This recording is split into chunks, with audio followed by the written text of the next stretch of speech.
This is the friction force calculator for static and kinetic friction, which calculates the friction force between two surfaces, based on the normal force and coefficient of friction.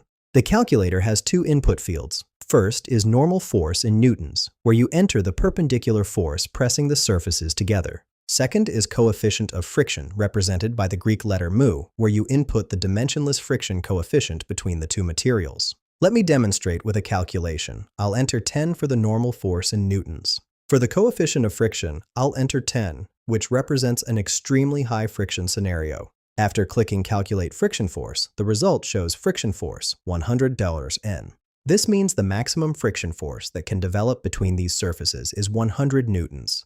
The calculator multiplies the normal force by the coefficient of friction to determine this resistance force. In this example, 10 newtons times a coefficient of 10 equals 100 newtons of friction force. This tool helps engineers quickly determine friction forces for design calculations. Find the link in the description below.